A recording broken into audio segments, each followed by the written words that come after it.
The recent Cretaceous Predator Pack for Jurassic World Evolution 2 has probably been one of Frontier's best received packs in quite a while, with even the often maligned Tarbosaurus given a little bit more love in Frontier's version. But how are these dinosaurs made? What's the process behind their design? Thanks to an Xbox Wire article and an interview with Rich Newbold, the game director of Evolution 2, we've been given a rare insight into this design process and a bunch of cool concept art and intermediate sketches to boot. Let's take a look. We get by far the most information on the Gigantoraptor, the key dinosaur from the Cretaceous Predator Pack as it features on the box art, etc. The irony of the key dinosaur not being a predator is not lost on me. What you're seeing here then are the initial design steps, where the team focuses on nailing down the basic shape and then pushing the standout features for the dinosaur. In this case it's the long legs, the size, the long neck, the proliferate feathers, and the head with this large keratinous beak and possible crest. We're going to see some variants on that throughout the video. With those basics nailed down, they can iterate further with extra parts and some wilder concepts, as we'll see. We can see some really interesting form experimentation in this phase. Let's take a look at these four one by one. The most out there is probably this one, where they've given the Giganto what appears to be a caruncle, which is basically a fleshy growth on a bird's face or neck, assumedly used for attracting a mate, because nothing looks sexier than a caruncle. You can see that at this early stage in the process to really focus on those bird-like aspects. This second version has no such caruncle, which is now my favourite word as an aside, and even the crest has been significantly toned down, instead replaced with this slicked back swathe of feathers that's a little Fonzie-esque. The wingtip and feathers are also exposed, instead of being clad entirely in feathers like in the first design. Version 3 is similar, except the crest is pushed a lot more, much more extravagantly than what the dinosaur likely looked like. It was probably half if not less this size, but we just don't really know. And this is probably in aid of pushing the unique features of the dinosaur to make them look a little bit more identifiable. This is a pretty recurring theme, we'll come back to this with another dinosaur later on. And finally, version 4 lowers the crest again, but gives our Giganto a much more prominent sprout of feathers, as well as full feathering across the wings. Parts of all of these concepts are going to make it into the final dinosaur, but as we'll see, some of them a little bit more than others. With the body morphology nailed down, it's time to nail down the head. We're not going to touch that one. A huge range of options are looked at here. We can see a variety of crest sizes and shapes, thicker bone structures and thinner bone structures, and different varieties of plumage as well. You can see that even at this stage, they were still toying with the idea of this small crest and even increasing the nakedness of the dinosaur. It looks like a plucked chicken. The chances are that Giganto maybe wasn't completely feathered given its size, but I think given how speculative it all is, it's okay to go in either direction. You can make it pretty naked, you can make it entirely feathered. I've added a tick here to the one that seemed to inspire the final design the most.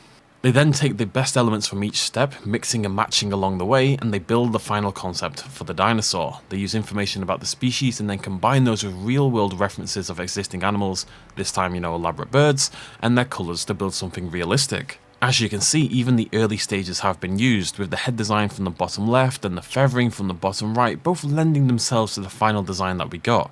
Really, this just sells the design process as very open. The team has room to experiment with a bunch of different features and styles and then combine them together to make something else entirely. It's interesting to look back at those much more naked variants, or the ones lacking the larger crest, etc., and think just how different Gigantoraptor could have looked in the game. Next up we have the Concavenator. As with the Gigantoraptor, the early stages are focused on the basic shaping and the definition of those key features for the dinosaur. In this case, it's that two-tier hump across the lower spine. You can see at this early stage, the hump is more like a sail. It looks demonstrably thinner here, and that the basic shape of the dinosaur was locked down very, very early. There's a bit of change in the details of the skull, the prominence of the crest in particular, but a lot of the changes are happening there on the sail, where in this case we've got a more jagged approach. Now this calls into mind the Fallen Kingdom Concavenator. Rich mentions in the article that they did use it as one of the references for the model, and whilst I don't think it's that visible in the sort of basal morphology of the dinosaur, for example look at the arm placement, it does seem to have been an influence on the early design of the concave sail. When the shape is locked in, they move on to the additional features. By this stage, you can see that the shape of the dinosaur isn't really changing, and even the style of the sail, very much in two tiers with soft, jagged edges and some noticeable ridges, isn't changing between concepts. At this point, they're simply deciding how prominent is this hump going to be. Finally, it comes together with a design that seems to favour a slightly more prominent hump, again pushing those key features, those identifiable features. Rich also mentions the quill knobs at this point, that you can see on the back of the head and on the back of the arms. It's interesting to note that these weren't displayed on any of the early designs, suggesting that either they knew what they were going to look like from a very early stage, therefore they don't need to develop it, or that it was a discovery made late in the design of the dinosaur. The same goes for those scuttle, snake-like scales on the dinosaur's underbelly. I think in reality there's likely a focus on nailing down the shape and form of the dinosaur, and then maybe a bonus stage at the end where you get to add all the fun little paleontological details. Nearly there now, unfortunately, folks. We do get less information on this last two, but we get a really interesting look at the Utahraptor, where you can see mini sketches on the left of its reared head back position, its looking around movement, and its body shape during its running. Similar sketches are likely made for all of the dinosaurs, and we're just getting a varied mix during this process, but it does make sense for Utahraptor more than the others. Given the focus on movement, I would say that's inherent to any dromaeosaurid. There's also detailed concepts of the face up close, with focus on minute details like the formation of the scales and the feathers, which allows the 3D modelling team to build the dinosaur as accurately as possible later on. We can see a little of the process of designing that head shape, really just to focus on how the feathers atop the head would lie. You can see that even with the most extreme example, a la number 1, they really didn't want to push the feather display too hard on the Utahraptor, likely because it would sacrifice that sleek hunter sort of look it's got going on. Approaching the end of the process, we can see what's basically the penultimate step, a highly detailed drawing bringing together all the key concepts. The shape and design of the dinosaur is finished, and now it's ready to come together in the final colour version, apparently inspired by real-life birds of prey. Now there is a specific bird of prey I've seen a lot of people reference as inspiration for the Utahraptor, and it's on the tip of my tongue, which sounds immensely uncomfortable. I can't remember what it is. Feel free to drop it in the comment section down below if you can see it in the design here. It's a condor, vulture, I think it's a condor of some description. Finally then we have the Tarbosaurus, and this time there's much more focus on the colour and pattern designing process. Whilst the model has undergone changes since its debut in Camp Cretaceous, and Rich mentions in the article that they did work directly with Universal to build this Evolution 2 take on the dinosaur, it was likely an easier process than the other dinosaurs. They didn't have to change too much. There's very little information on the Tarbo in the article, but we can see a wide range of colour variants that were experimented with in its design, with the 2 column in particular featuring some pretty out there patterning that would have been really interesting to see in game.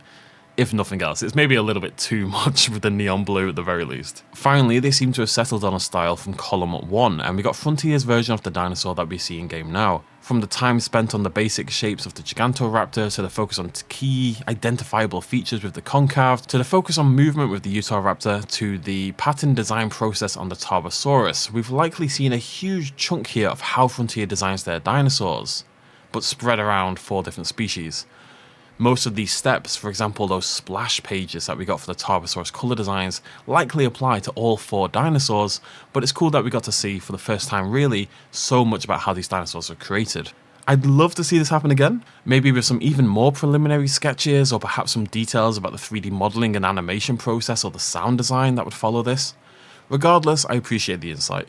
If you want to read and look at this for yourself, I will link the article down below, and if you enjoyed the video, consider being a cool cat, that's with a K, and throw me a like. I'll see you lovely folks very, very soon. Thank you so much for joining me. Cheers, much love as always. Bye bye.